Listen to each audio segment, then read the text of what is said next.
Is what dirty? Well, I mean, reporting him for what?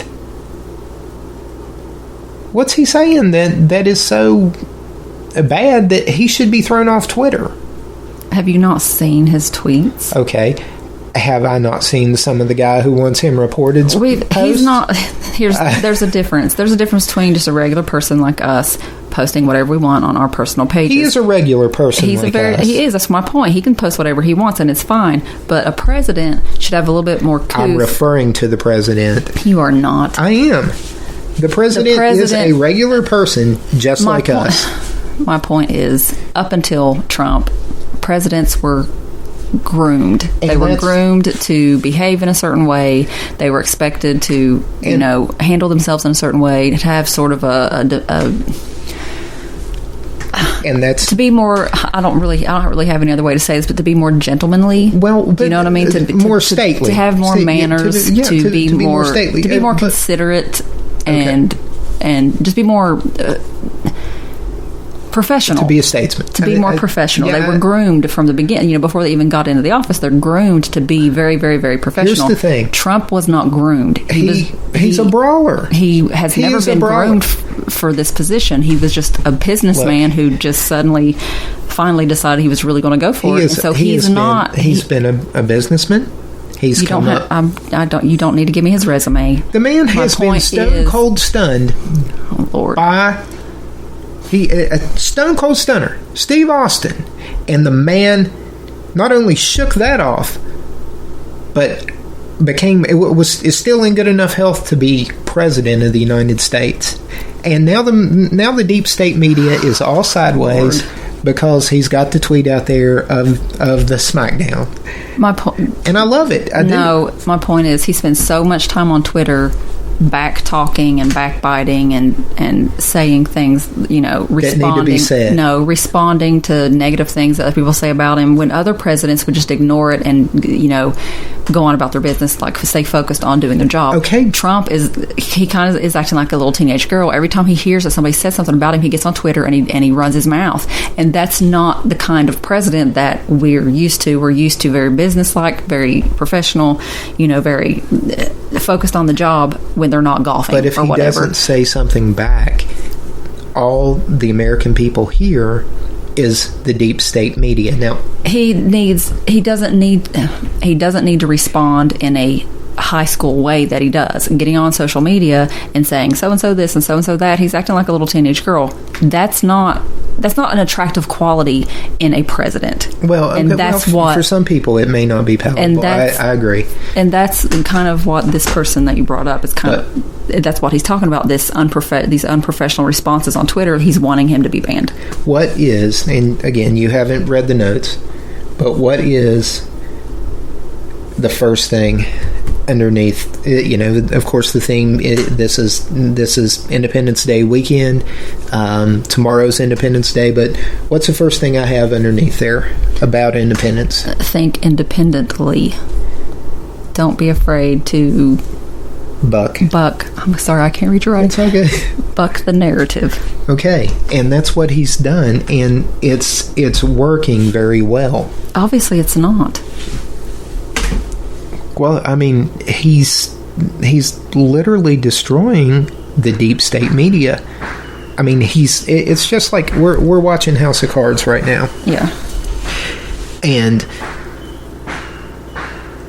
we're at season 1, like episode 3, 4? No, we're like 6. Okay. 6 or 7. Okay, yeah.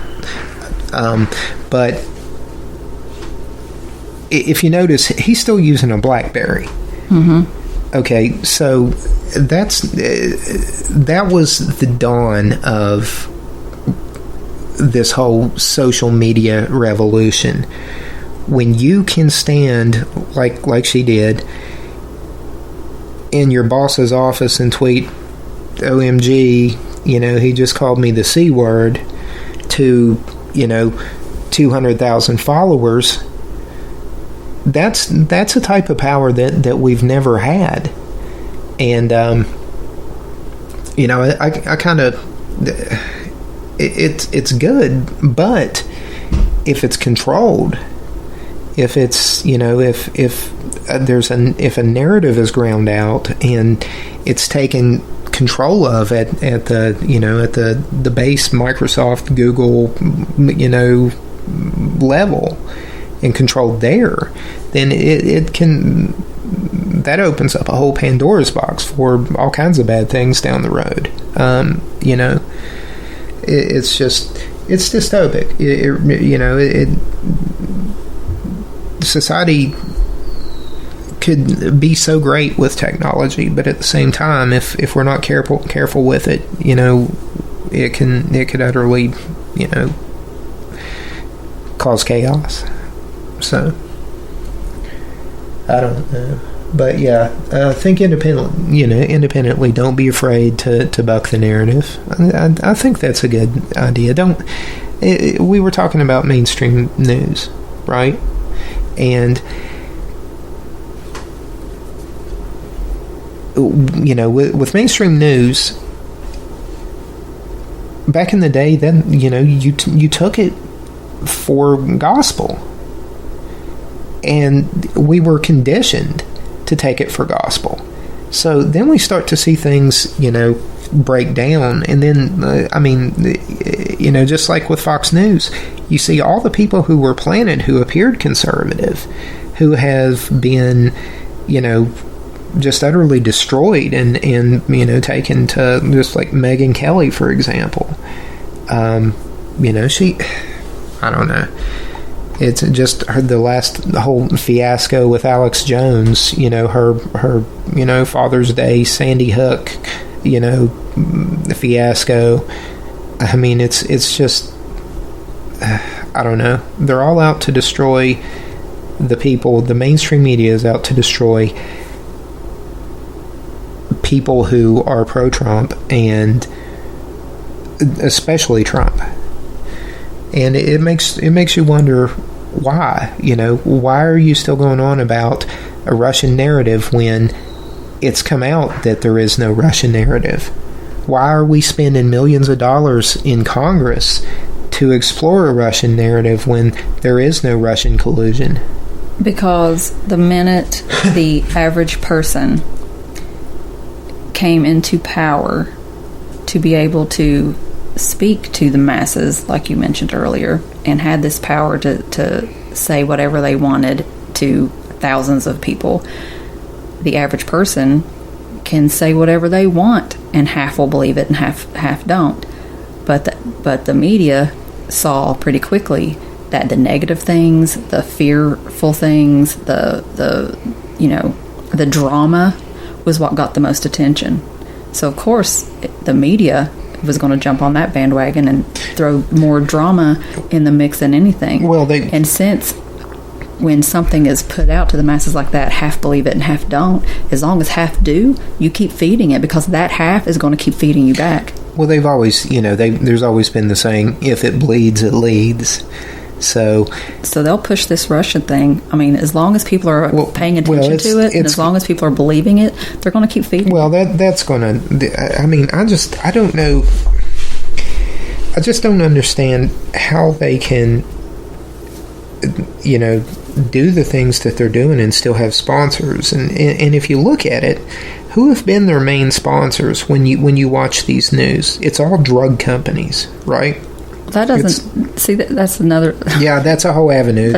You're right. That's a thing, but that just shows another point on how we see things differently. Your mind goes that way, but mine goes. How does someone who, a little boy, little girl, growing up thinking they want to be a journalist one day, they want to talk about news for a living, they want to get the news out there to the public. How do you grow up wanting to be that your whole life, and then you get in the job, and then suddenly giving people the news and the truth isn't important anymore? Like what shifts that in what happens to you? It can't be the money. I don't think they make enough money to make them lose their soul like that, because I don't see growing up having this passion for this career and then suddenly getting in it and it no longer being important to put the truth out there, that it's more important to just feed lies. I just don't see how that happens to. I don't know what changes in a person for that to be okay. Well, I don't know I think it's maybe where they're introduced to it in the education system. You think it's taught in college classes, journalism classes, that, hey, when you get out there, you're going to have to lie? You think that's like they're not taught integrity or I think, honesty? No, that's not what I'm saying. I think that the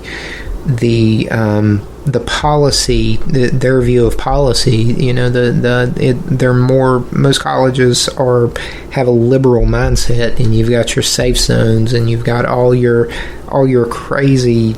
No, because the people that are in the media now, they didn't go through the safe zone and all that stuff you're talking about that's going on now. They went to college 10, 15 years ago before all this stuff happened. So they should have had a solid education with, solid goals and solid characteristics and taught integrity, taught that your job is to give the truth, just the truth to the masses. Yeah, to report the facts. Yeah. And in an unbiased. So I want to know what happened to these people that flipped that need in them to do that. You know what I mean? I don't know. I wish I would have gone down I wish I would have cared more about journalism and pursued it further but it's never anyway, too late. Yeah, it is for me. It is. But I don't know. But that's the thing. Yeah, and you were you talked about how I saw the whole pharmaceutical companies, but that's also part of thinking independently, because again, So I'm not thinking independently because I'm more. No, I'm more central. I'm more personal. You. I'm not saying you're attacking me. I'm just saying that just because someone thinks differently than you doesn't mean it's not independent. No, what I'm saying is that you watch all these commercials where people are smiling and walking around with balloons and cartoon characters, and because they're on this new medication that makes has them side effects worse than the illness. Yeah.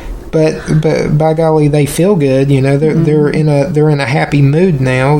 All these mood altering drugs and all these different things. And your issue is that these companies are paying the media. Well, but they're also controlling the narrative. There's only, how do you know that it's the drug companies? Well, not just the drug companies. I mean, they're just one set, but these companies are controlled like.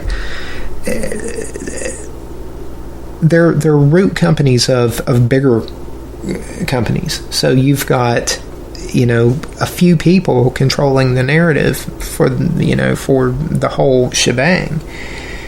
And that's how it gets out there. But these companies. Well, do you think that the drug companies are doing this to keep the masses depressed and scared, so they'll run out and buy these pills, or are you saying that these drug companies are in control of it for a bigger purpose? I don't know. I think what they're trying to do is push a product, but you see a drug commercial. If we had cable, you could sit and if you remember when you watched the news, you could count on your hand. You couldn't count on your hands the times you would see a drug commercial. Within an hour period.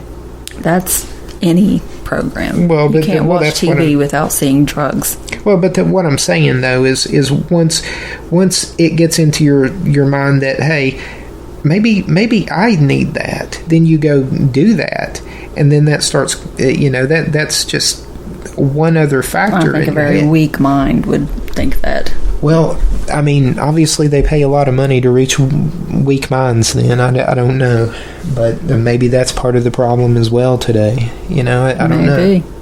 But it's again for me, 2014 was a time of uneasiness. I kind of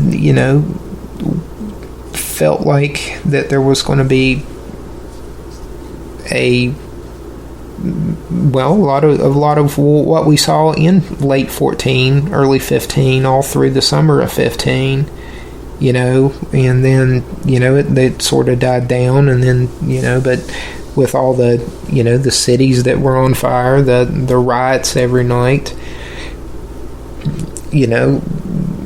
into the election cycle, and I'm not going to beat a flog a dead horse, but we even had